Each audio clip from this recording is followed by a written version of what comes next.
अस्सलाम वालेकुम, welcome to my channel. Friends, आज मैं लेके आई हूँ सिर्फ 4 इंग्रेडिएंट्स से 4 तरह की आपको चटनी मिलेंगी, बहुत ही ज़बरदस्त, जायके में लाजवाब। आप इसको रमज़ान में ट्राई कर सकते हो, कचौरी के साथ, पकौड़ों के साथ, हर चीज़ के साथ इसको खाया जा सकता है। तो चलें जल्दी से स्टार्ट करते हैं। यहाँ पर मैंने 1 गड्डी पुदीने की ली है। इसके अलावा इसमें 1 गड्डी धनिए की जाएगी। पुदीने के पत्ते माशाल्लाह से काफ़ी फ्रेश थे। और यहाँ पर 2 हरी मिर्चें हैं,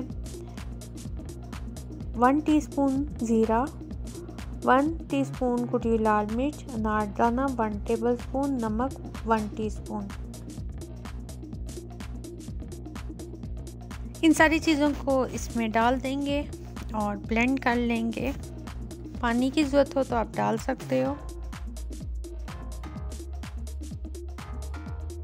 पहली चटनी हो गई हमारी रेडी। चटनी की तरफ बढ़ते हैं। एक पैन लेंगे और इमली पानी में मैंने थोड़ी देर भिगो दी थी और अब मैं इसमें मज़ीद पानी ऐड करूँगी। तकरीबन 2 गिलास इसमें पानी जाएगा और इसको पकने के लिए रख देंगे। यहाँ पर तकरीबन हमारी हो गई है। अब हम इसमें 1 कप के करीब चीनी के ऐड करेंगे और इसको अच्छे से मिक्स कर लेंगे। और इसमें जाएगा 1 टीस्पून के करीब नमक। आप अपने हिसाब से कम ज़्यादा कर सकते हैं। इसके बाद इसमें जाएगा कुटी हुई लाल मिर्च यानी कि दरा मिर्च। इसको 5 से 10 मिनट के लिए पकने देंगे, लेकिन यहाँ पर हमें थोड़ी सी थिकनेस इतनी सी चाहिए और यहाँ पर मैंने थोड़ी सी दूसरी चटनी के लिए निकाल लूँगी एक अलग से बाउल में।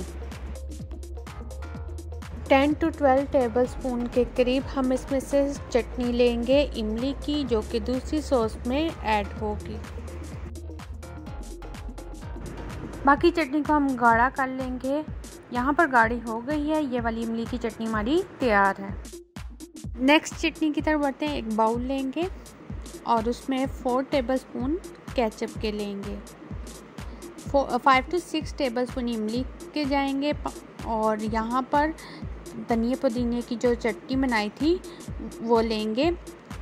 2 बड़े वाले चम्मच जो होते हैं ना सालन वाले, वो लेंगे और ये सारी चटनी डाल देंगे इमली की और इसमें केचप डाल देंगे।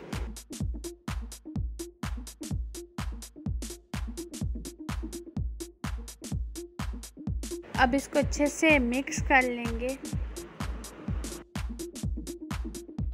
चटनी हो गई हमारी रेडी। आप चाहो तो थोड़े से स्पाइसेस में तेज़ कर सकते हो। मैंने इसमें तिक्का मसाला ऐड किया था।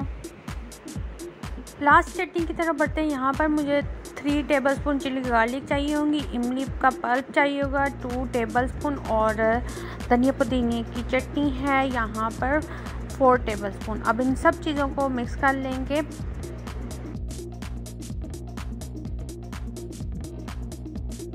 यहाँ पर चौथी भी चटनी हमारी तैयार हो गई है। ये सर्व कर दी है। देख सकते हैं कि किस तरह से कुछ ही इंग्रेडिएंट से आप 4 तरह की डिफरेंट तरह की चटनियाँ तैयार कर सकते हो। बहुत मज़े की होती हैं। आप इसको गोलगप्पों के ऊपर, इसके अलावा कचौरी, समोसा, रोल सब के साथ ट्राई कर सकते हो। रमज़ान में ये चटनियाँ बना के रखिए, बहुत फ़ायदे की हैं। और अगर अभी तक आपने मेरा चैनल सब्सक्राइब नहीं किया, सब्सक्राइब कर दें, लाइक और शेयर भी कर दें।